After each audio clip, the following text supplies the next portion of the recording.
BA द्वितीय वर्ष बिहारी सतसई से चयनित अंश का पाठ एवं उसकी व्याख्या। प्रिय विद्यार्थियों, पिछली कक्षा में हम लोग बिहारी कुछ पदों की व्याख्या पढ़ चुके हैं और आज पद संख्या 16 से प्रारंभ करते हैं। बसों बुराई जासुतन ताही को सन्मान, भलों भली कही छोड़िए खोटे ग्रह जपुदान। इसमें कवि बिहारी ने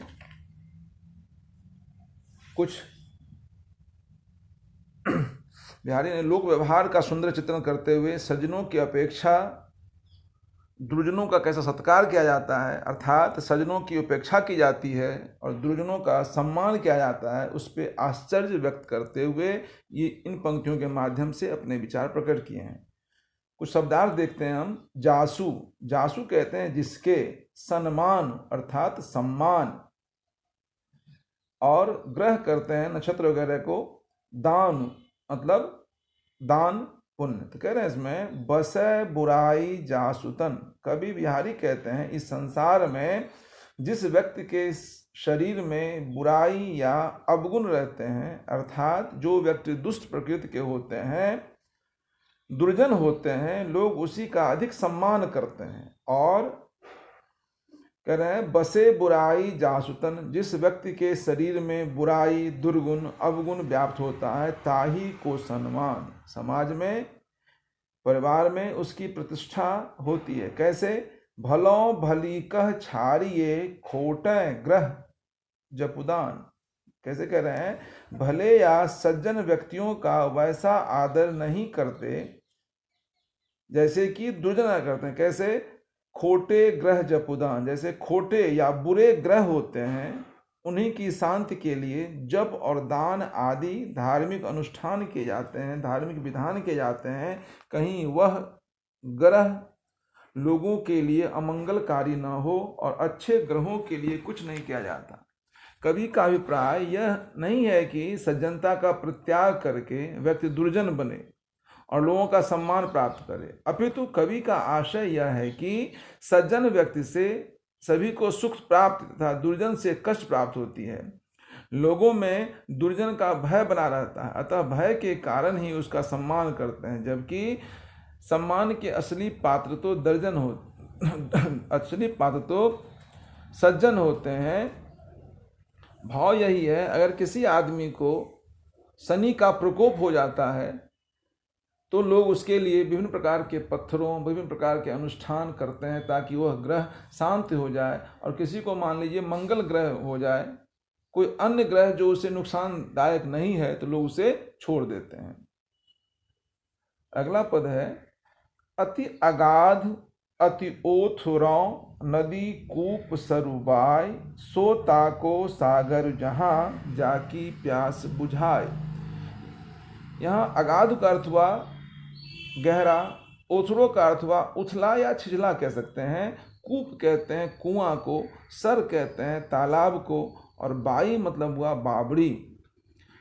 प्रस्तुत ये जो पंक्तियां जो बिहारी हमारे सामने परस्पर प्रेम व्यवहार के लिए मन के मिलने को कारण बताया है।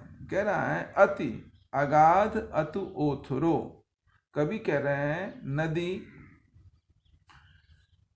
कूप, कुआं, तालाब और बावरी में से चाहे कोई बहुत गहरा हो या बहुत ही उथला हो, या इनमें से वह उस व्यक्ति के लिए सागर जैसा है जहां पर जिसकी प्यास बुझती है, अर्थात जिससे प्यास शांत हो वही उसके लिए सागर के समान विशाल है, वही हितकारी है। भाव कह रहे हैं मन की संतुष्ट पर ही कोई वस्तु या व्यक्ति प्रिय होता है। वही कह रहे हैं अति अगाध अतु ओथुरो नदी कूप सरवाय, कोई तालाब, नदी या कुआं या बावरी अत्यधिक गहरा क्यों नहीं हो, उतना ही क्यों नहीं, लेकिन सो ताको सागर जहां, उस व्यक्ति के लिए वही सागर के समान है, किसी प्यासे व्यक्ति के लिए वही सागर के सदृश है जहां उसकी प्यास का शमन होता है, प्यास की तृप्ति मिलती है। इसका एक अभिप्राय यही कह रहे हैं, समाज में मान लीजिए कोई व्यक्ति कितना ही धनशाली बलशाली क्यों नहीं हो, लेकिन समय पड़ने पर किसी गरीब के द्वारा गरीब का उससे मंगल और कल्याण होता है तो वही व्यक्ति उसके लिए आदरणीय है, पूजनीय है, न कि वो धनवान व्यक्ति जो उसे धुतकारता है, फटकारता है, समय पे उसकी मदद नहीं करता है। अगला पद है, मरत प्यास पिंजरा परियो, सुबह समय के फेर, आदर दय दय बोलियत, बायस बलि के बेद। इसमें कवि कह रहे हैं, इसमें कवि बिहारी ने श्राद्ध पक्ष या पितृपक्ष, मरत प्यास पिंजरा पर है, इसमें समय का अर्थ हुआ समय, बोलियत मतलब बुलाया जाता है, बायस कहते हैं कौआ को, और बलि का अर्थ हुआ श्राद्ध पक्ष में। इसमें कवि बिहारी ने संसार के स्वार्थी व्यवहार एवं समय की प्रधानता का वर्णन किया है। भाव कह रहे हैं पितृ पक्ष में श्राद्ध, पितृ श्राद्ध में कौए को भी बड़े सम्मान के साथ उनके निमित्त एक भाग निकाला जाता है और खिलाने के लिए कौआ को पुकार पुकार कर बुलाया जाता है। भाव इसमें प्रसंग यह है, जो समय विशेष की आवश्यकता के अनुसार ही गुणी का निरादर एवं मूर्ख का आदर देखकर कोई उस घटना का वर्णन कवि बिहारी ने शुक और काक पर अन्योक्त करके कहा है। कह रहे हैं, मरत प्यास पिंजरा पर ये, सुबह समय के फेर, समय के फेर से तोता पिंजरे में पड़ा पड़ा प्यास से मरता रहता है, जबकि श्राद्ध पक्ष के दिनों में कौवे को बड़े आदर के साथ बुला बुलाकर निवाला दिया जाता है, ग्रास दिया जाता है, उसका सम्मान किया जाता है। आदर दय दय बोलियत, बायस बलि की बेद। इसमें कवि का भाव यही है, समय की प्रधानता के प्रभाव से ही व्यक्ति या संसार का आचरण बदलता रहता है। जिससे स्वार्थ सत्ता है सब लोग उसकी आवो भगत करते हैं, और जिसे स्वार्थ सिद्ध नहीं होता है उसकी लोग उपेक्षा करते हैं। इसमें कवि ने अन्योक्त के माध्यम से सज्जन व्यक्ति के अनादर और दुर्जन का आदर सत्कार करने की व्यंजना की है। यह अन्योक्त अलंकार में वर्णित है। बोलियत बायस, आदर दय दय बोलियत, बायस बलि की बेर। इसमें अनुप्रास का कवि ने बड़ा ही सुंदर प्रयोग किया है। अगला पद है, तौ लगी या मन सदन में, हरि आवे की बाट, बिकट जटे जौ लगु निपट, खुले न कपट कपाट। इसमें कवि तौ लगी जब तक, सदन कहते हैं घर को, किह मतलब किस प्रकार, विकट मतलब हुआ मजबूती से, बड़ी दृढ़ता से, जटे मतलब जुड़े हुए हैं। इसमें कवि बिहारी ने भगवान की भक्त के लिए मन की पवित्रता और कपट आचरण दुराचरण के त्याग पर बल दिया है। इसमें कवि वर्णित कर रहे हैं बिहारी, तौ लगी जब तक, मन सदन में, कह रहे हैं जब तक मेरे मन रूपी घर में, तौ लगी या मन सदन में, हरि आवे कही बाट, परमात्मा किस रास्ते से आएंगे। भाव ये कह रहे हैं जब तक हमारे मन में कपटता है, भगवान का प्रवेश मुश्किल है, कठिन है। भाव जिसका मन कपट आचरण से रहित है, उसी में भगवान का आवास रहता है। बिकट जटे जौ लगु निपट, खुले न कपट कपाट। इसमें कवि का आशय ही है, भक्त के लिए मन की पवित्रता और श्रद्धा जरूरी है, और जिसका मन कपटता से परिपूर्ण होगा तो भगवान का प्रवेश उसमें मुश्किल है, वो भगवान का सानिध्य, भगवान का सारूप्य लाभ नहीं कर सकता है। इसीलिए मन में कपटता का परित्याग भक्त के लिए बहुत आवश्यक है। इसमें सांग रूपक अलंकार का कवि ने प्रयोग किया है कपट कपाट में, खुले न कपट कपाट। अगला पद है, मंगल बिंदु सुरंग मुख, शशि केसरी आर गुरु, इक नारी लही संग रसमय किए लोचन जगत। ये सोठा छंद में कवि ने वर्णित किया है।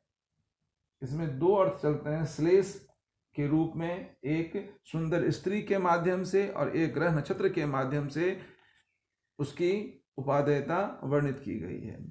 मंगल, मंगल का अर्थ हुआ कल्याणकारी और एक नक्षत्र है, मंगल ग्रह है।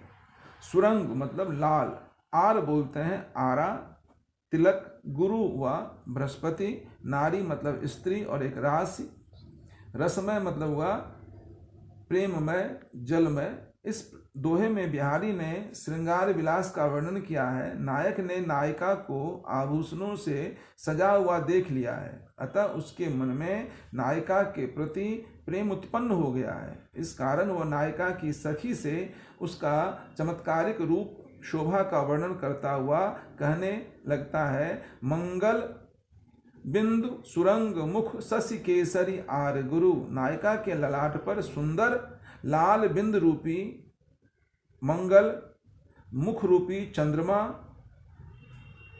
और केसर का पीला आरा तिलक रूपी बृहस्पति, इन तीनों नक्षत्रों को एक ही नारी ने धारण करके तीन नक्षत्रों के एक ही राशि में होने से मेरे लोचनों के संसार को रसमय कर दिया है। अर्थात नायिका के ललाट पर लगी लाल बिंदी उसके सुंदर मुख और केसर के तिलक से आकृष्ट होकर मेरे नेत्रों को प्रेममय और सजल कर दिया है। एक तो भाव ये हुआ, किसी नायिका का श्रृंगार वर्णित है, किस प्रकार से उसके मस्तक पर बिंदी, उसका सुंदर मुख और केसर की जो तिलक लगाई हुई है, कैसे उसकी सुषमा को, उसके सौंदर्य को, उसके लावण्य को कैसे और बढ़ा रहा है। दूसरा भाव इसमें कह रहे हैं, जब मंगल ग्रह का वर्ण लाल होता है, बृहस्पति का रंग, ग्रह का रंग पीला होता है और चंद्रमा श्वेत वर्ण का होता है, इन तीनों के संयोग से जो शोभा होती है वही शोभा नायिका के मुख की हो रही है। दूसरा अभिप्राय है, ज्योतिष शास्त्र में बताया गया है, यदि मंगल, चंद्रमा और बृहस्पति एक ही राशि में स्थित होती है तो धरती पर अत्यधिक जल वर्षण होता है। इस दोहे के द्वारा कवि ने अपनी ज्योतिष ज्ञान का भी परिचय दिया है। कह रहे हैं यहाँ रस शब्द का श्रेष्ठ अर्थ है अनुराग, श्रृंगार रस या जल के अर्थ में। किय करने के अर्थ में बताया गया है, मतलब मंगल ग्रह का रंग लाल, बृहस्पति का पीला और मुख का उपमान चंद्रमा से प्रसिद्ध है जो श्वेत वर्ण का होता है। इस पे उन्होंने एक साथ दो अभिप्राय वर्णित किया है, एक नायिका के सौंदर्य, उसके विभिन्न आभूषणों, विभिन्न उपकरणों के द्वारा, और दूसरा जब मंगल, बृहस्पति और चंद्रमा एक ही राशि में होते हैं तो अत्यधिक जलवृष्टि होती है, उसको बताया गया है। इसमें सांग रूपक अलंकार है और श्लेष भी वर्णित किया गया है।